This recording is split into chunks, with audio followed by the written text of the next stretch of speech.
Bueno, buenas tardes a todos. Soy Nahuel Samaniego, coordinador local de Estudiantes por la Libertad de Argentina, y hoy tenemos como disertante al doctor Adrián Rabiar, quien nos va a hablar acerca del sistema de precios y la importancia en el sistema económico. Para quienes los conocen, Adrián, corregime cualquier cosa. Adrián es licenciado en Economía por la UBA, tiene un máster en Economía y Administración de Empresas por la ESIADE, y obtuvo su título como doctor en Economía en la Universidad Rey Juan Carlos de Madrid, bajo la dirección del profesor Jesús Huerta de Soto. Actualmente dirige el máster en Economía y Ciencias Políticas en ESIADE, ha publicado numerosos ensayos académicos en distintas revistas especializadas de diversos países, y tiene un blog junto a otros colegas llamado Punto de Vista Económico, el cual pueden visitar por internet si lo desean. Adrián, arranca cuando quieras, y por último le digo a todos los que están viendo por YouTube que pueden ir dejando sus preguntas o cualquier consulta que le quieran hacer en los comentarios. Bueno, muchas gracias, Nahuel, por la presentación. Bueno, es un placer estar con Es Libertad Argentina ofreciendo esta presentación. Lo que voy a tratar de hacer es hablar de análisis económico. Un segundo que les voy a compartir una presentación que creo que va a ayudar un poco al objetivo. A ver, acá tienen una foto de Diego Armando Maradona, que un poco muestra la actitud que tenemos en Argentina de que somos todos técnicos, que todos podemos hablar de fútbol, de que todos podemos analizar cosas, de variados temas, y un poco eso pasa en economía. Todos hacemos un análisis económico de lo que pasa, opinamos y demás. La realidad es que la economía objetivamente puede darnos herramientas, instrumentos para analizar los mercados, para analizar la política de los gobiernos, y un poco esta presentación trata de eso, de darles herramientas a los asistentes para que cuando analicen los mercados utilicen el pensamiento económico, las ideas económicas, las técnicas que hemos aprendido los economistas, y en ese sentido creo que van a poder hacer un análisis un poco más técnico. Por supuesto, el pensamiento económico o la ciencia económica en sí es una ciencia bastante joven. Todavía no hemos alcanzado consensos muy grandes en torno a la política económica. Hay un chiste que circula bastante que dice que le preguntamos a 10 economistas qué hacer y tenemos 11 respuestas. Y eso en gran parte es bastante real. O sea, los mismos economistas pueden llegar a plantear dos propuestas totalmente antagónicas una de otra ante una situación, ante un mismo diagnóstico. Y eso tiene que ver con que todavía hay que alcanzar consensos, hay que seguir trabajando, hay que seguir haciendo ciencia económica, hay que invitar a los economistas a que sigan participando de congresos científicos, presentando sus ponencias, publicando en revistas especializadas, y en la medida que la ciencia vaya madurando, se supone que vamos a ir alcanzando mayores consensos y un mayor entendimiento, un mejor entendimiento sobre los procesos de mercado y demás. Ahí tienen una foto un poco de 4 grandes autores: Adam Smith, Marx, Schumpeter, Keynes, que ven la economía de distinta manera, que discuten. Un poco es lo que se ve cuando vemos a 2, 3, 4 economistas en televisión discutir cuestiones de la realidad. La verdad es que yo me voy a posicionar desde la visión de un economista ortodoxo. Y en este sentido voy a tratar de mostrarles herramientas de análisis económico ortodoxo. Esto es un poco lo que voy a intentar en estos 40 minutos, después vamos a tener espacio para preguntas. Para hacer este análisis económico ortodoxo nos vamos a basar en estas dos curvas de oferta y demanda, en el punto de equilibrio, en el precio de equilibrio, en la cantidad de equilibrio, que nos ayudan a entender economía. Si uno va a los fundamentos microeconómicos de estas curvas, es muy importante el marginalismo. En el pensamiento clásico, y esto incluye a Adam Smith e incluye también a Marx, hemos visto distintas curvas o distinto análisis basado siempre en la teoría del valor-trabajo. Una teoría defectuosa, una teoría muy polémica, que el marginalismo, en la Revolución Marginal de 1871, demostró sus falencias y avanzó hacia un concepto de utilidad marginal que sirve de fundamento para la curva de demanda, para la determinación de los precios, para el análisis económico, que es sumamente importante. Hoy no vamos a tener tiempo de hacer todo ese recorrido conceptual, también histórico del pensamiento económico para llegar a eso, pero sí hay que decir que el fundamento de las curvas de oferta y demanda nacen en gran parte con el trabajo de Karl Menger en 1871, quien desarrolló el concepto de utilidad marginal y lo utilizó tanto en la curva de demanda, en la curva de oferta, para hablar de precios y demás.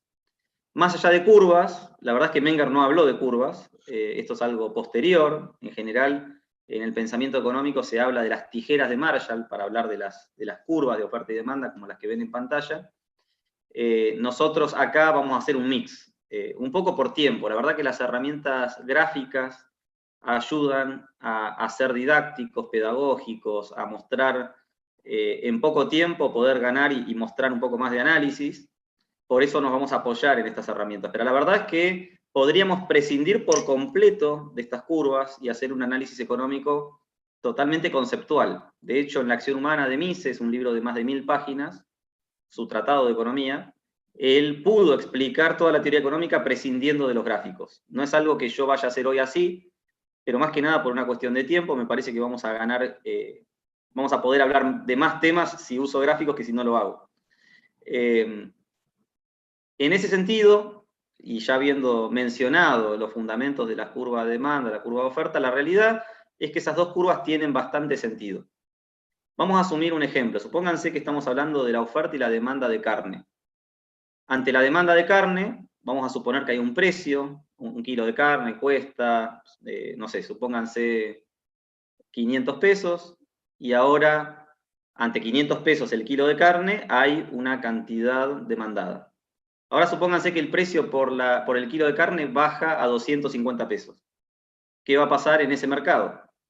Bueno, se supone que más gente va a estar dispuesta a comprar carne dado que el precio bajó, con lo cual hay una curva de pendiente negativa que precisamente está mostrando que ante una baja en el precio es plausible pensar que en el agregado de todos los habitantes, por ejemplo de la Argentina, vamos a tener una mayor cantidad demandada de ese bien, en este caso la carne. Por el contrario, si la carne duplicara su valor y subiera a 1000 pesos, la cantidad demandada de carne seguramente bajará. Si nos vamos del lado del productor, la realidad es que cuanto mayor es el precio de la carne, mayor incentivos tiene el productor para ofrecer carne. Mientras que cuanto más bajo es el precio de la carne, menos incentivo tiene para ofrecer carne. Por eso las curvas son inversas. La curva de demanda tiene pendiente negativa, la curva de oferta tiene pendiente positiva. En el punto donde se cruzan ambas curvas es el punto de equilibrio. Y ese es el punto en el que decimos que se vacían los mercados. Quiere decir que es el punto en el cual, si alguien quiere comprar carne a ese precio, va a encontrar oferta. A un precio distinto, por arriba o por abajo, probablemente no encuentre oferta. Entonces, o consiga demasiada oferta, entonces sobre mercadería, y si baja la oferta, y si baja el precio, puede ser que no esté dispuesto a ofrecer toda la carne que el mercado está dispuesto a consumir a ese precio más bajo. Por eso es importante el precio de equilibrio. Es importante entender acá que los precios no son arbitrarios. Los precios surgen de una dinámica de oferta y demanda que en definitiva es el resultado de la interacción de todos los participantes del mercado. Esto es un elemento muy, muy importante. Acá pueden ver un ejemplo para empezar a hacer un análisis del mercado de la carne y después extrapolarlo a otros mercados. Yo quiero que en estos 40 minutos ustedes vean que el análisis económico de cualquier mercado, como puede ser el análisis del mercado de la carne, aplica al mercado de bienes y servicios, al mercado laboral, al mercado de dinero, al mercado de créditos, al mercado cambiario, y que después de estos 40 minutos puedan decir, bueno, acá, una vez que entiendo cómo se conforman las curvas de oferta y demanda de cualquier mercado, puedo hacer análisis económico.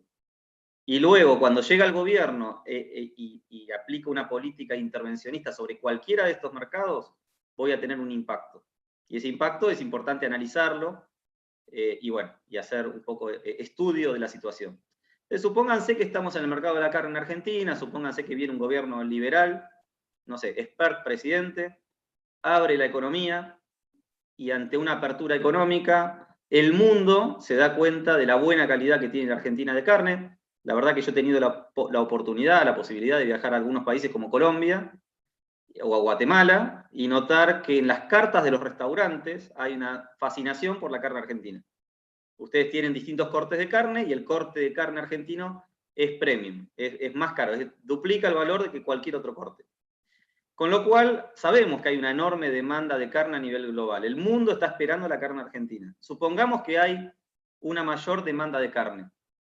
Eso implica que esta curva de demanda se desplaza hacia la derecha, y al aumentar la demanda de carne a nivel internacional, lo que vemos es que si antes la producción de carne argentina, imaginemos que el mundo en el punto inicial era una economía aislada, cerrada.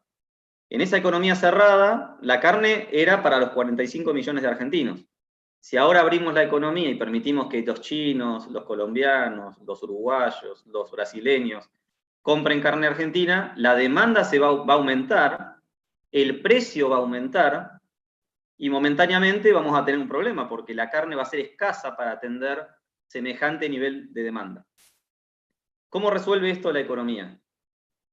Bueno, Cristina Kirchner, o un gobierno menos ortodoxo, puede decir, no, la verdad que no tiene la culpa el argentino de que los chinos o los colombianos quieran comer nuestra carne, mejor vamos a suspender las exportaciones de carne, mejor inhibimos, o sea, volvemos para atrás, la carne no sale de la Argentina y el precio no se mueve.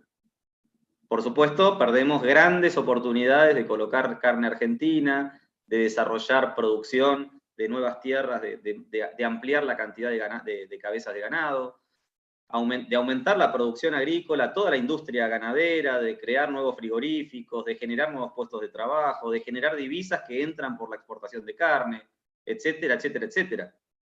Pero bueno, momentáneamente evitamos el incremento en el precio de la carne. Esa es la reacción del Estado, o puede ser una de las posibles reacciones de un gobierno ante el incremento en el precio de la carne por aumento de oferta. Pero ¿cómo reacciona el mercado ante la misma situación?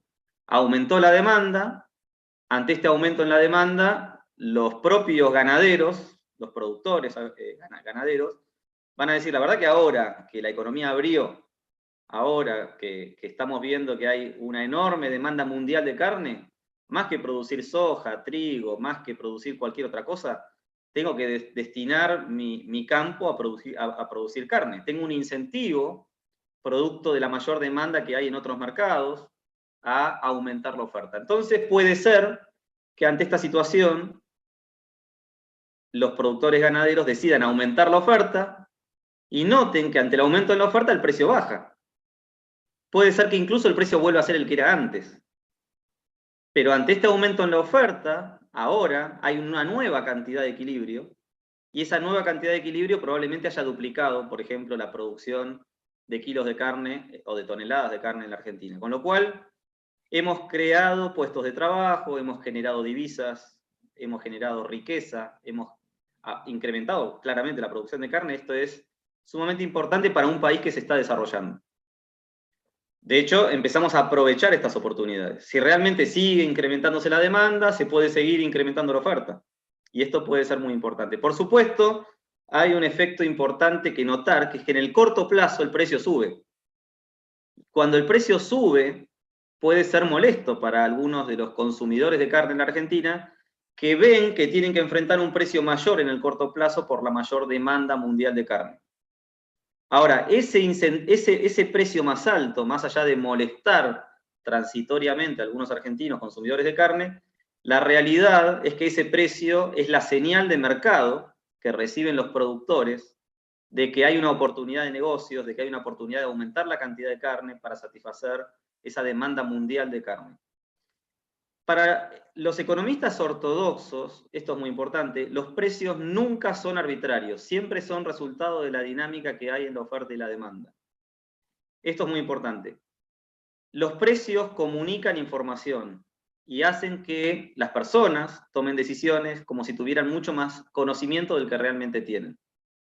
O sea, es el precio el que va a determinar qué cosas vamos a producir y qué cosas no, y qué negocios son rentables y cuáles no.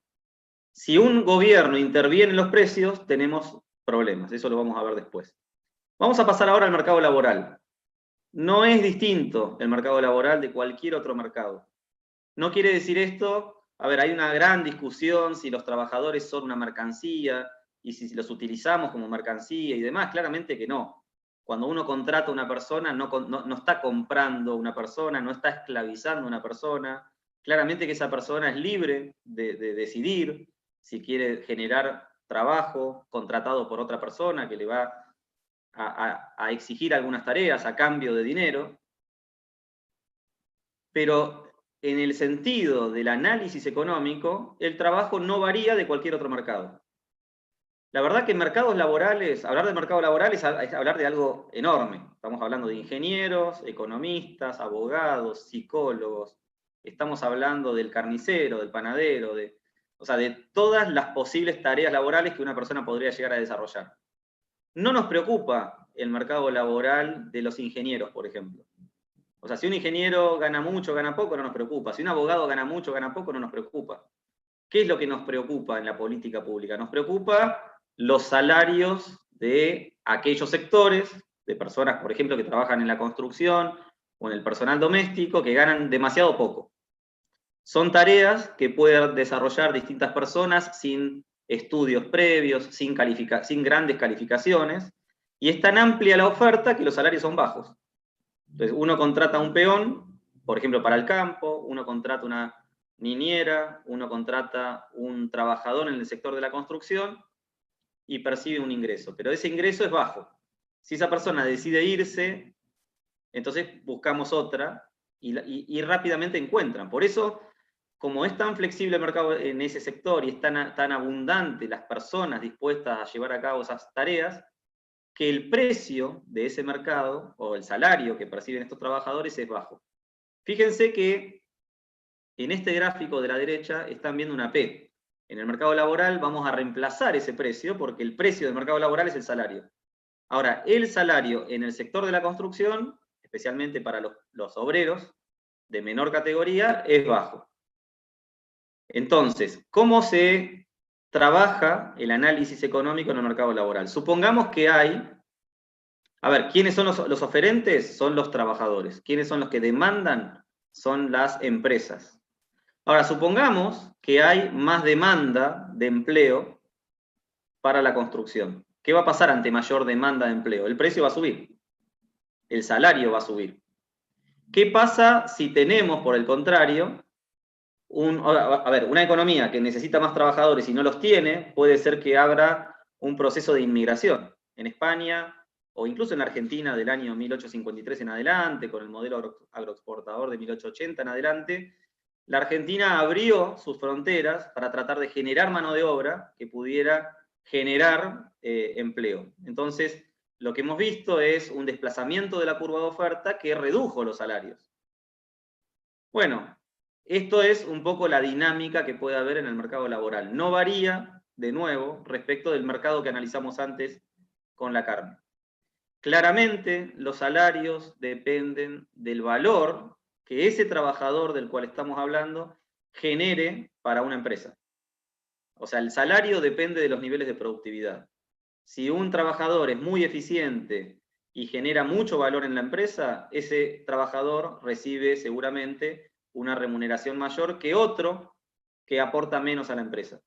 Si yo tuviera, por ejemplo, un estudio contable y estoy evaluando sumar un contador público a mi empresa, a mi estudio, lo que voy a hacer es ver si ese contador que agrego a la empresa me genera más clientes, me genera más ingresos, me genera más soluciones que el salario que le pago como consecuencia. Si por ejemplo, ese contador viene con una gran cartera de clientes propia, que se agrega al estudio, claramente no le puedo pagar lo mismo que a un contador que recién empieza, porque tengo nuevos clientes, porque tengo una potencial generación de ingresos que seguramente van a potenciar el crecimiento del estudio. Entonces ese contador vale mucho. Si contrato a un joven contador que se acaba de recibir y que tiene dudas prácticas de cómo hacer las cosas, y además lo tengo que capacitar, probablemente le pague muy poco. Hasta podría ser factible, como hacemos en las pasantías en las universidades, de no solo no pagarle el ingreso mínimo, el salario mínimo, sino pagarle por debajo del salario mínimo, un ingreso que le permita a esa persona ganar algo, pero al mismo tiempo capacitarse, aprender, para que en el futuro pueda cobrar lo que cobra un profesional contador público más formado. Bueno, la realidad es que puede ser, incluso, que en algunas actividades, desde un peluquero a un contador público, a un abogado que recién comienza, a un médico, cuando uno hace prácticas profesionales, no debería quizás recibir ningún ingreso hasta que logre tener las capacidades, las habilidades para cobrar efectivamente los servicios que ofrece. En realidad, en esas prácticas profesionales, ese trabajador está apenas empezando a recibir un ingreso acorde a lo que está aprendiendo y no a lo que está ofreciendo. En el futuro, más formado, más capacitado, con más prácticas profesionales, podrá cobrar más. Bueno, esto quiero decir es el nivel de salarios que se definiría en un mercado libre. En el sector de la construcción, en el sector de los ingenieros, con todas las diferencias que puede haber. No es lo mismo un ingeniero que tiene 30 años de experiencia que un ingeniero recién recibido. No es lo mismo un médico cirujano con mucha experiencia que un médico recién recibido. Entonces, las remuneraciones deberían ajustarse a la productividad que los distintos trabajadores tienen en sus distintas actividades. Esto habla también de que sí, el ingreso, el salario es desigual de una actividad a la otra. Y esto no debería volvernos locos, al contrario. Es distinto porque cada persona aporta distinto a la sociedad. Cuanto más aporta, un Steve Jobs ha aportado tanto, cambiando con tecnología el mundo, aumentando la productividad de muchas personas, que eso debería ser remunerado también. Si pasamos al mercado de dinero, ocurre lo mismo. El mercado de dinero, en un curso sobre teoría monetaria y política monetaria, hablaríamos un rato de cuáles son los determinantes de la curva de demanda y la curva de oferta en el mercado de dinero, pero la realidad es que el análisis es bastante sencillo. La curva de oferta es un stock de dinero que en las economías modernas lo crea el Banco Central.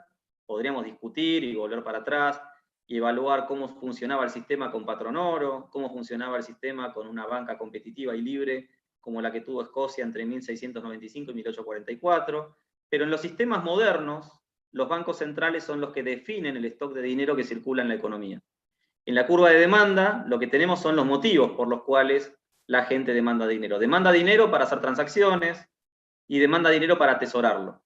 ¿Y por qué la gente atesora dinero? Que en definitiva son los determinantes fundamentales de la demanda de dinero. La gente atesora dinero por incertidumbre, por precaución, por especulación. Básicamente es, bueno, cobro mi sueldo y tengo que tener algo de dinero para las transacciones del mes. Entonces tengo dinero por transacción. Yo guardo algo de dinero por precaución. Capaz que no es para una transacción, pero tengo que tener por las dudas, porque si tengo que ir a comprar algo, un medicamento, porque me enfermé, tengo que tener dinero a mano por precaución. Y puede ser que algunas personas decidan tener dinero porque mañana, con esta volatilidad que hay en las acciones, en los bonos, en el mundo financiero, por ejemplo, yo podría decidir tener que disponer de dinero, me ayuda a poder actuar rápido y comprar acciones y especular con su valor. En definitiva, hay tres grandes motivos por los cuales la gente atesora dinero. Ahora, supongamos que en esta economía el Banco Central, bueno, acá es importante definir qué hay en el eje vertical, en precios. Lo que tenemos acá es el poder adquisitivo del dinero. Entonces, supongamos que en este caso el Banco Central crea dinero. Crea dinero de la nada, aumenta la oferta monetaria que hay en el mercado. Si aumenta la oferta monetaria y la demanda de dinero no se mueve, acá los economistas usan un término importante que es ceteris paribus, lo demás no se mueve, lo que va a ocurrir es que el poder adquisitivo va a bajar. O sea, ¿y qué quiere decir que el poder adquisitivo baja? Quiere decir que el dinero que tenemos en nuestras manos pierde valor. Si llegamos a los extremos venezolanos o de Zimbabue, con una enorme presión, digamos, una enorme cantidad de dinero inyectada al mercado, si la oferta monetaria es tan fuerte, bueno, ya es como que el dinero se nos derrite en las manos porque va perdiendo todo su valor y la inflación va haciendo básicamente que los billetes compren cada vez menos. Entonces el poder adquisitivo cae terriblemente. Esto no quiere decir que siempre que apliquemos una política monetaria expansiva, que aumentemos la cantidad de dinero en circulación, no quiere decir que siempre vamos a tener caída del poder adquisitivo. Si ocurriera el caso donde el aumento en la oferta monetaria fuera acompañado de un aumento en la demanda de dinero, entonces el poder adquisitivo permanecería estable. ¿Y en qué caso tenemos esto? Por ejemplo, una economía como la de Estados Unidos que crece 3% por año. Supónganse, puede ser que crezca 5%, 8% un año, puede ser que crezca 1% y desacelere su economía. O sea que claramente el comportamiento en la actividad económica puede ser muy alto, muy bajo, el crecimiento. Pero supongamos que crece en promedio 3%. Bueno, uno diría, si la economía tiene 3% más de automóviles, 3% más de edificios, 3% más de teléfonos celulares, de computadoras, es decir, en promedio la producción aumentó, la realidad es que esos nuevos bienes tienen como contrapartida una demanda de dinero. Es decir, les doy un ejemplo. Yo tengo acá una computadora, ¿no? Y la quiero vender en el mercado. O ustedes van a comprar una computadora a alguna casa de artículos para el hogar. Quiero la computadora. Bueno, ustedes están demandando una computadora. Pero la contrapartida de esa demanda de la computadora es ofrecer dinero. En esa transacción, uno demanda computadora, ofrece dinero. Del otro lado, hay una persona demandando dinero y ofreciendo la computadora. Entonces, en toda transacción, en una economía de mercado donde hay dinero, una persona ofrece dinero y la otra la demanda. Una persona ofrece un bien o un servicio, la otra la demanda. En definitiva, en la transacción, estamos viendo que una nueva computadora que aparece en el mercado, una nueva computadora, o sea, un PBI que crece, te está mostrando que hay nuevos bienes que tienen como contrapartida una mayor demanda de dinero. Entonces, 3% del crecimiento de la economía, 3% de la demanda de dinero. Si el aumento en la oferta monetaria acompaña el crecimiento en la producción de bienes físicos, lo que vamos a tener es un poder adquisitivo estable. Esto quiere decir que si los bancos centrales aumentan el dinero en circulación, pero lo hacen de manera mesurada, no vas a tener grandes problemas. Después podemos hablar de esto. La verdad que no hay bancos centrales que operen de manera tan lógica, digamos, que operen bajo este modelo, que no hayamos visto grandes procesos inflacionarios en el pasado. La verdad es que muchos países, casi todos, han vivido experiencias inflacionarias o de alta inflación. Pero la verdad es que el mundo aprendió del análisis económico del mercado de dinero que si uno ofrece año a año una cantidad de dinero semejante a la que hay de demanda, no vas a tener grandes problemas. Entonces la verdad es que el mundo desterró la inflación. En Europa no existe, en Norteamérica no existe, existe en Venezuela, existe en Argentina, existe en Zimbabue y muy poquitas economías. ¿Por qué? Porque creo que los economistas ya entendimos la causa de la inflación. Un cuarto mercado que vamos a analizar es el mercado de créditos. Este es el mercado de ahorros. Tenemos en la curva de oferta los ahorristas, que son los que ahorran dinero, restringiendo su consumo presente, y los demandantes, que podrían ser las empresas que demandan crédito para invertir. Entre estas personas que ahorran y estas personas que invierten, aparece el sistema financiero, bancos, que captan ahorros y entregan ese dinero a las empresas para que puedan invertir. En este mercado, el precio es la tasa de interés, que tiene su fundamento, que podríamos desarrollar con más tiempo, en la idea de preferencia temporal, la ley de preferencia temporal. Pero lo cierto es que si la gente ahorra y coloca más crédito en la economía, ese incremento en el ahorro, ese aumento en la oferta de créditos, permite que la tasa de interés baje, y al bajar la tasa de interés, el costo financiero de invertir es menor, lo cual habilita a las empresas para tomar crédito y llevar adelante proyectos de inversión que quizás a la tasa de interés anterior no eran viables que uno las pudiera llevar adelante. Si hubiera menos crédito, la curva de oferta se desplazaría para la izquierda y para arriba. La tasa de interés subiría y al hacer más costoso el tomar crédito, probablemente lo que digamos es, bueno, en ese mercado yo no puedo invertir, o sea, me va a costar más invertir. Quizás hay proyectos que dejan de ser rentables, algunos no lo sean, habrá que ver cuáles se pueden llevar adelante y cuáles no. Pero es importante acá que también la tasa de interés es un precio que le comunica a los agentes económicos la disponibilidad de crédito que hay para llevar adelante proyectos de inversión. O sea, la tasa de interés es una comunicación que va de los ahorristas a los inversores sobre cuánto es aquello que los ahorristas están dispuestos a financiar de proyectos de inversión. Por último, vamos a hablar de un mercado que es de suma importancia para la Argentina, que es el mercado cambiario. En este mercado hay oferta y demanda de dólares. El precio en este mercado es el tipo de cambio. Ojo acá de no darse cuenta de la diferencia entre el tipo de cambio nominal y el tipo de cambio real. Para estudiar el tipo de cambio real habría que tener un poco más de tiempo, pero digamos que es importante descontar la inflación de todas las variables económicas. Hay una gran cantidad de economistas, que a mi juicio serían pseudoeconomistas, simplemente por no saber distinguir entre las variables nominales y variables reales. Un economista que no ve esa diferencia no es economista. Entonces, una de esos grandes errores que uno ve en la profesión a veces se da en esta materia. Miran el tipo de cambio nominal y dicen cosas que no son, porque lo que hay que mirar siempre es el tipo de cambio real. El tipo de cambio real es muy difícil de medir. Los economistas han tratado de hacerlo y han creado alternativas, el tipo de cambio multilateral, el tipo de cambio real. Bueno, hay un buen trabajo de experto publicado, de hecho, en esta materia en internet para quienes quieran profundizar. Pero lo cierto es que si hay, por ejemplo, supónganse que la Argentina exporta carne, como decíamos al comienzo. Ese incremento en las exportaciones de carne haría que el tipo de cambio baje. Esto es, haría que haya un tipo de cambio más bajo, un tipo de cambio que se aprecia. Si el tipo de cambio baja, quiere decir que es más barato adquirir dólares. Y si es más barato adquirir dólares, seguramente tendremos incentivos para aumentar las importaciones o para viajar al exterior de vacaciones. Un tipo de cambio bajo genera esos incentivos. Por otro lado, puede ser que haya menos exportaciones y la oferta de divisas se contraiga, baje. Entonces el tipo de cambio va a subir. Y un tipo de cambio más alto hace que en definitiva tengamos menos incentivos para importar. Entonces fíjense que cada vez que devaluamos, la Argentina de repente alcanza un superávit en la balanza comercial o en la cuenta corriente y es en gran parte la consecuencia de que haya una contracción en el mercado. Ahora, veamos rápidamente, en el tiempo que tenemos, me corrigen si veo, porque creo que me quedan 10 minutos, cómo es que el gobierno interviene en todos estos mercados y qué consecuencias genera. Esto es análisis económico.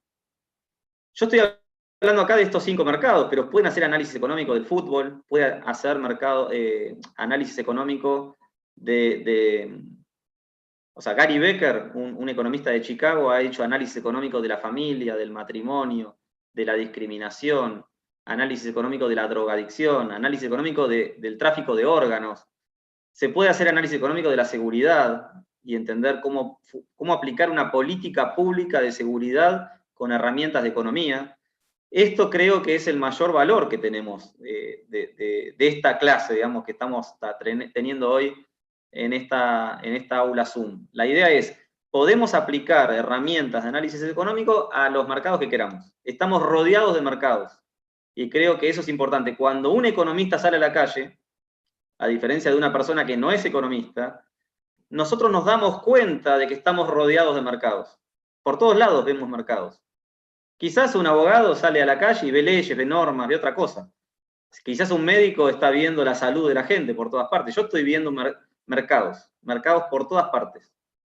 Y esos mercados se comportan de una manera de acuerdo a las reglas de juego que hay en esos mercados. Es muy importante hablar de instituciones cuando hablamos de economía. Si no hay Estado de Derecho, si no hay reglas de juego claras, si no hay instituciones, los mercados a veces funcionan mal. En Argentina, muchos mercados funcionan mal. Y funcionan mal por culpa del Estado. El gobierno hace que los incentivos se rompan. Y eso genera consecuencias. Pero bueno, vamos a analizar estos mercados. Supónganse que en el mercado de la carne, entonces,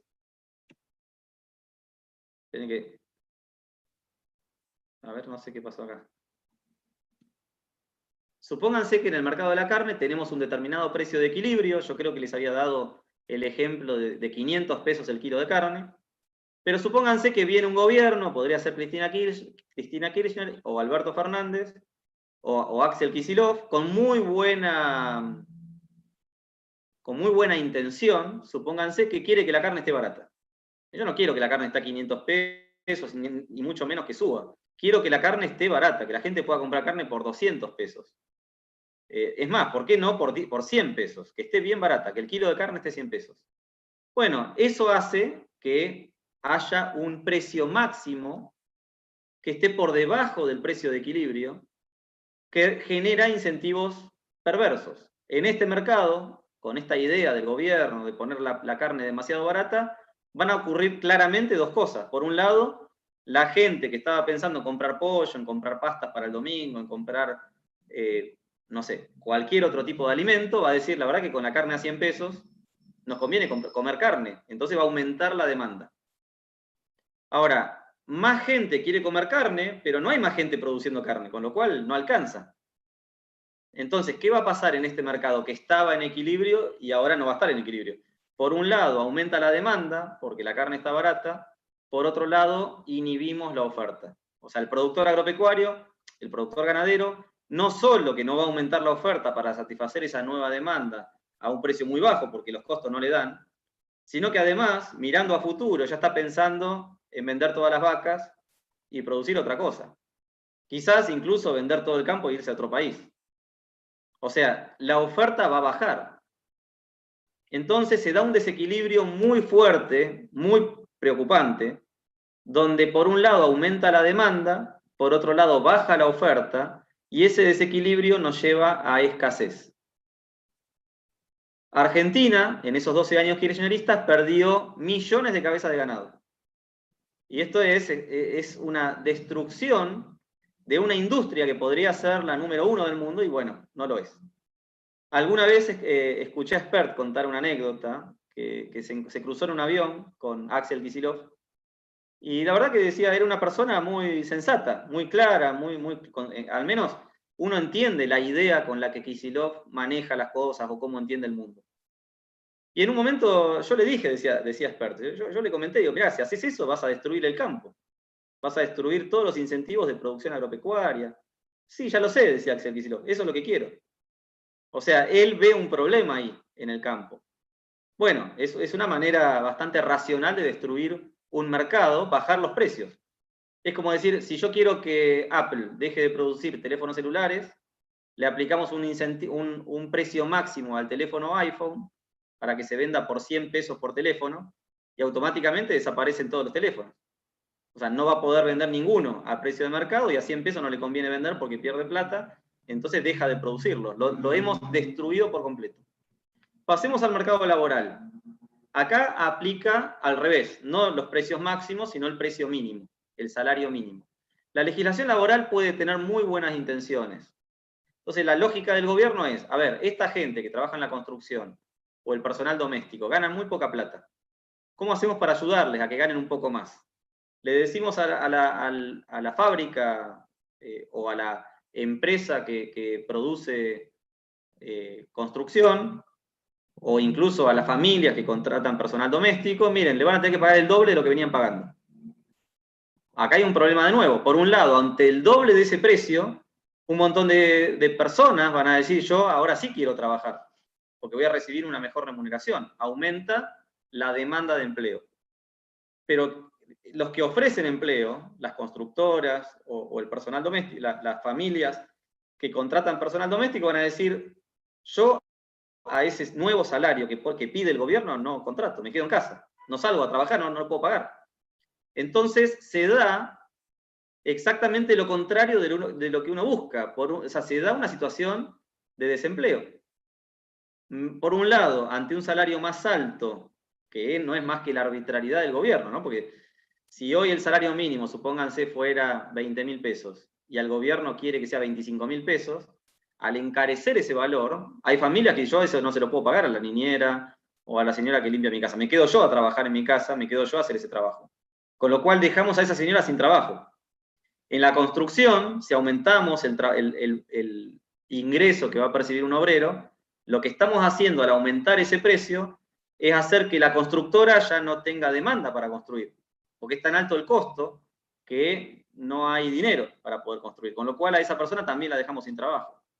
Entonces, el desempleo es la consecuencia de la legislación laboral restrictiva, es la consecuencia de un salario mínimo demasiado alto, es la consecuencia de una economía donde el gobierno pretende resultados a través de sus arbitrariedades y no a través de la dinámica del desarrollo económico que nos enseña la economía. Si vamos al mercado de dinero, claramente un aumento en la oferta monetaria por arriba de la demanda de dinero genera inflación. Esto no hace falta decirlo, en Argentina es sabido por todo el mundo, menos por el Banco Central, que desde 1935 que se ha creado el Banco Central, que el mundo sufre altos niveles de inflación. Si vamos al mercado de créditos, supónganse que tengo una tasa de interés determinada. Esa tasa de interés es alta. Y yo, a ver, acá, déjenme hacer un comentario rápido. Cuando Macri gobernaba la Argentina, la tasa de interés estaba muy alta, ¿no? Estaba en el 55% en algún momento y la gente decía, horrorizada, qué alta la tasa de interés, con estas tasas de interés nadie va a trabajar, no va a haber inversión. Bueno, ojo, porque si la tasa de interés está en el 55% y la inflación es del 55%, la tasa de interés real es cero. Entonces, ojo con pensar que una tasa de interés alta en términos nominales es alta en términos reales. O sea, comparen siempre la tasa de interés con la tasa de inflación. La realidad es que en Argentina hay mucha incertidumbre, hay muchas situaciones. Esperen que miro la hora por las dudas. Estoy casi pasado. Hay una situación muy, muy complicada para poder generar ahorros y demás, entonces faltan ahorros, por eso las tasas de interés son altas. Ahora, queremos que haya menores tasas de interés, fomentemos el ahorro. ¿Cómo fomentamos el ahorro? Con seguridad jurídica, con reglas de juego claras, con estabilidad monetaria, con estabilidad política, con otras reglas de juego. Ahora, con estas reglas de juego, con esta tasa de inflación, tener tasas de interés baja es difícil. Si el Banco Central quiere dar tasas blandas a las empresas, puede bajar la tasa de interés y crear crédito. Pero la consecuencia de esto siempre son los ciclos económicos. Si tuviera tiempo, lo desarrollaría, pero no nos va a alcanzar el tiempo hoy. La realidad es que la inestabilidad que sufre el mundo, y acá saliendo de la Argentina, si miramos lo de Estados Unidos también tiene sus ciclos económicos. En 1987 tuvo la crisis S&P 500, en 2001 la crisis.com, en 2008 la burbuja inmobiliaria, en 2020 va a tener una gran crisis también, y después de esta crisis va a tener otra, porque la realidad es que su manejo, la Reserva Federal hace un manejo de la política monetaria bastante polémico, y el mundo sufre los ciclos económicos porque estamos en un patrón dólar donde la política monetaria de la Fed impacta en el resto del mundo. La verdad que para Argentina es un elemento más que hace la Reserva Federal y cómo maneja el ciclo económico. Pero para el resto del mundo no es menor la dinámica que el mundo tiene y lo volátiles que son los mercados, producto del manejo de esta moneda. Cuando había patrón oro, esto no pasaba. El patrón oro hacía que la oferta monetaria fuera relativamente estable. En los momentos de mayor descubrimiento de oro, la oferta monetaria variaba un 2 a un 5%, y la demanda de dinero sí variaba, por eso teníamos un poco de inestabilidad, pero comparado con el mundo moderno, la inestabilidad de aquel tiempo era nada. El mundo era estable en materia monetaria. Bueno, el mundo hoy está mucho más volátil y tenemos sucesivos ciclos económicos por el manejo que hace la Reserva Federal, el Banco Central Europeo, el Banco Central Chino y el Banco Central de Japón. En el caso argentino, por supuesto, la enorme volatilidad, la inflación, las crisis económicas recurrentes que tenemos son en parte porque tenemos un Banco Central que debe ser de los peores del mundo si uno mira la historia del Banco Central. Desde 1935 es difícil encontrar un Banco Central que haya hecho peor las cosas. La inflación promedio desde 1935 a hoy está arriba del 50%. Y uno dice, bueno, a ver, pero ¿cuánto tiempo tuvimos una tasa de inflación de un dígito? Apenas 10 años, poquito más. O sea, de más de, no sé, 80 años, muy poquitos años, 10 o poquito más, hemos tenido tasas de inflación bajas. O sea que realmente han hecho un desastre con el manejo de la moneda y eso ha repercutido en pérdida de calidad de vida y en crisis, pobreza y demás. Si vamos al mercado cambiario, es el mercado de divisas. Acá es importante esto, ¿no? Que si de repente hay un aumento en la oferta de dólares, el tipo de cambio se va a apreciar. El problema es cuando el dólar no es que baja porque entran dólares genuinos producto de exportaciones. El problema aparece cuando el gobierno necesita generar dólares vía deuda. Y esto aplica al gobierno de Macri y aplica al gobierno de Menem también. Cuando tenemos una gran oferta de dólares por endeudamiento, el tipo de cambio baja, y ese tipo de cambio bajo genera incentivo para que las personas quieran importar o hacer turismo afuera y demás, que no es un problema ni importar ni hacer turismo afuera. El problema es que si el tipo de cambio está bajo, como consecuencia del endeudamiento, en algún momento el endeudamiento se corta y entonces tenés que cambiar, bueno, tenés una fuerte devaluación, una corrección del tipo de cambio y aparecen problemas. La verdad que el cepo cambiario y todo tipo de controles de precios sobre el mercado cambiario genera siempre consecuencias terribles para la economía, y ahí podemos hablar, bueno, largo, ¿no? Desde Martínez de Oz, a la tablita, a la devaluación de Macri, al atraso cambiario de Menem, ni hablar de el kirchnerismo y la actual política económica del gobierno, de tratar de contener la situación en la que estamos viviendo, controlando el tipo de cambio a un nivel muy lejano de lo que la Argentina podría tener de tipo de cambio, digamos, abaratándolo, porque eso es pan para hoy y hambre para mañana. Lo mismo, cepo cambiario, controles de precios, tarifas atrasadas, o sea, todo lo que Macri corrigió, más allá de los errores que cometió, corrigió algunos problemas que Argentina traía en 2015 cuando asumió, los estamos volviendo a generar, lo que nos asegura volver a tener en adelante que corregir todos los errores que este gobierno está teniendo. Bueno, esto es un poco el resumen de lo que yo quería mostrarles hoy. Básicamente es mostrar que la pérdida de cabezas de ganado, el desempleo, la inflación, los ciclos económicos y los controles en el tipo de cambio son terribles para la economía, y el análisis de la oferta y la demanda nos ayuda a que podamos estudiar estas cosas. Si les parece bien, abrimos un espacio de preguntas y trato de responder. Bueno, perfecto, Adrián, excelente la presentación, muy clara todos los puntos que tocaste. La verdad que ya estamos sobre la hora. Tenía una sola pregunta para hacerte, que si te parece que siempre es muy controversial en general, es el tema del ciclo económico que hablaste al último, que muchos autores que se los acusa de liquidacionistas, tal vez como Rothbard, por ejemplo, habla de que, bueno, llegada a una situación como en 1929 o algo así en Estados Unidos, hay que dejar simplemente que el mercado caiga, que todo, digamos, se destruya y a partir de ahí arrancar de cero, por más que tenga que caer bien hasta abajo, que toque piso. Yo creo que vos, por lo que he leído sobre vos, no coincidís en ese punto. ¿Tenés alguna opinión para hacer al respecto? Sí, a ver, aplica a todas las crisis que hemos vivido, pero especialmente al caso de la crisis del 30, donde uno reconoce primero, entre 1924 y 1929, la Reserva Federal de Estados Unidos inyecta crédito en la economía y genera el boom, el auge económico, donde tuvimos lo que se llamó la década dorada de Estados Unidos. Teníamos inversiones en California, teníamos un buen pasar en la bolsa, donde había mucha especulación y la gente compraba acciones y demás, había mucha pleno empleo, salarios aumentando, había mucha... En la etapa de auge hay un círculo virtuoso realmente extraordinario. El problema es que esa situación estaba basada en tasas de interés artificialmente bajas, que no estaban sustentadas en ahorro, sino en una inyección de crédito del Banco Central, una distorsión, en definitiva, del precio que es la tasa de interés. Entonces la pregunta es, ante esa situación, vos ya generaste el auge, ¿no? ¿Qué vamos a hacer acá?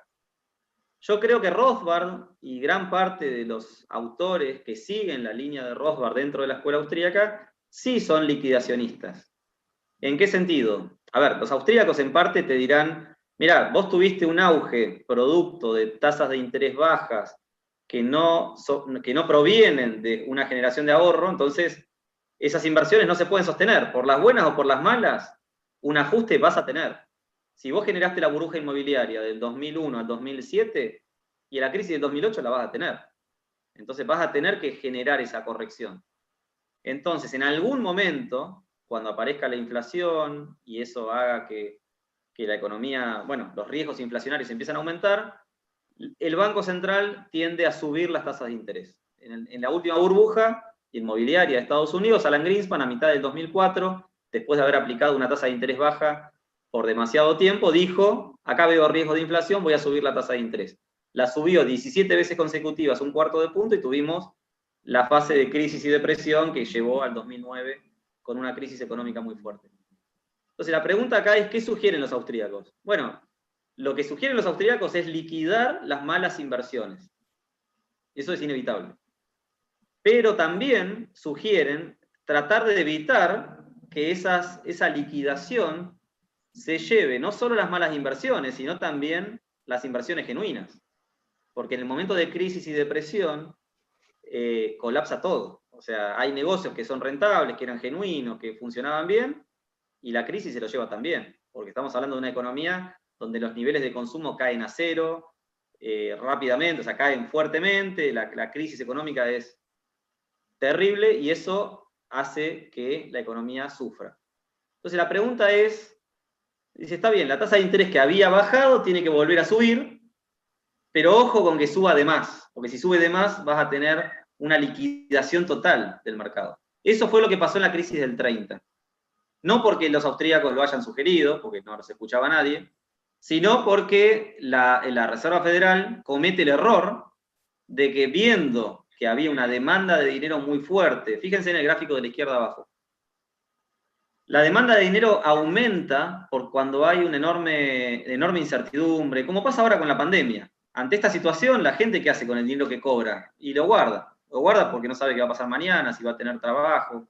Entonces atesora. Cuando la gente atesora, la demanda de dinero sube. Entonces la Fed no hizo nada, no aumentó la oferta de dinero para satisfacer la demanda de dinero. Entonces lo que tuviste es más demanda de dinero, tuviste una gran deflación en la crisis del 30, tuviste la quiebra de 10.000 bancos, se cortó la cadena de créditos y la economía colapsó. Entonces ahí viene una pregunta, ¿debería la Reserva Federal en esa situación puntual aumentar la oferta de dinero para satisfacer la demanda de dinero? Hayek dice que sí, Larry White dice que sí, Selgin, Garrison, Horwitz, Nicolás Kachanowski y yo también creemos que sí. Rothbard probablemente no. Rothbard probablemente prefiera liquidar porque entiende que inyectar crédito en esa situación te puede alivianar en el corto plazo, pero te puede comprometer a largo plazo. Y nunca terminás de resolver el problema. Entonces, primero, es como decir, la fase de crisis después de un ciclo económico, de una burbuja, es como la resaca después de que estuviste alcoholizado. O sea, es lo que viene a limpiar el organismo. Entonces, la crisis viene a limpiar las malas inversiones. Ese ajuste debe ocurrir y es inevitable. La pregunta es si debemos hacer algo o no. Y ahí Hayek tiene una propuesta, y yo he escrito sobre esto, que es mantener constante el ingreso nominal, en el sentido de que cuando la velocidad de circulación del dinero cae, hay que aumentar la oferta monetaria. En esta situación global que hoy está sufriendo el mundo, con un aumento en la demanda de dinero, la velocidad de circulación del dinero cae. Y la única manera de evitar que se repita la historia de la crisis del 30 con una quiebra masiva de empresas y un desempleo desbordante y pobreza extrema y demás, es aumentando la oferta monetaria para colocar dinero en el mercado durante el tiempo que dure este fuerte atesoramiento por la incertidumbre. Ahora, cuando Estados Unidos vea que la situación normaliza y la demanda de dinero vuelve al nivel inicial, entonces debería el Banco Central dar un paso atrás y absorber el dinero que inicialmente inyectó durante la etapa de cuarentena. Ahora, Estados Unidos puede hacer esto, puede hacer una administración de la oferta monetaria para ampliar cuando haga falta y quitar ese dinero cuando haga falta. Creo que puede hacerlo, porque lo hace con operaciones de mercado abierto, comprando y vendiendo bonos que tienen un valor de mercado. En el caso argentino es mucho más complicado, porque la Argentina, el Banco Central, emite dinero contra bonos intransferibles, que después no tienen valor de mercado y no los puede vender. O sea que el gobierno está quebrando al Banco Central una vez más, y el Banco Central ya está en una situación donde inyecta liquidez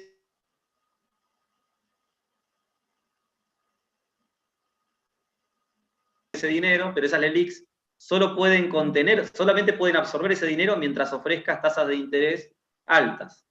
Y esas tasas de interés altas no se pueden sostener en el tiempo. Les va a pasar lo mismo que le pasó a Sturzenegger cuando tuviste de repente una bola de nieve que la alimentaste tanto y te explotó, y en ese momento que ese dinero, o sea, la gente no renueva los plazos fijos, toma los pesos y va al dólar, entonces, por un lado, un montón de dinero se inyecta en el mercado, por otro lado, el precio del dólar empieza a aumentar, y eso genera un círculo vicioso que no lo detiene nadie. Por eso es que muchos economistas estamos viendo con preocupación la cuestión monetaria y entendemos que vamos a tener alta inflación, seguramente una nueva crisis cambiaria, lo que va a retroalimentar esto a niveles de inflación que, bueno, no le podemos poner un número, pero realmente se puede ir a 3 dígitos y puede ser muy preocupante para el futuro.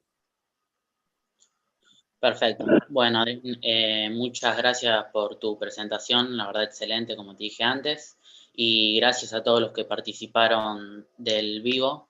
Cualquier consulta, hay alguna que otra duda, pero estamos ya en hora, así que, bueno, te pueden preguntar en todo caso si quieren por tus redes sociales, ¿no? Sí, sí, por supuesto. Yo en Twitter uso Adrián Ravier, lo van a encontrar fácil. Si me quieren seguir, me pueden preguntar por ahí. Y si no, bueno, uso todo. Instagram, también Facebook, escríbanme por ahí. Dale. Te agradezco mucho, Nahuel, el espacio. Le agradezco también a Es Libertad Argentina. La verdad que es extraordinario lo que hacen. Hace mucha falta libertad en Argentina, libertad individual, economía de mercado, defender la propiedad privada, el gobierno limitado. Estoy realmente contento viendo lo que hacen y los felicito porque realmente aportan mucho a esta Argentina. Bueno, muchas gracias. Un abrazo.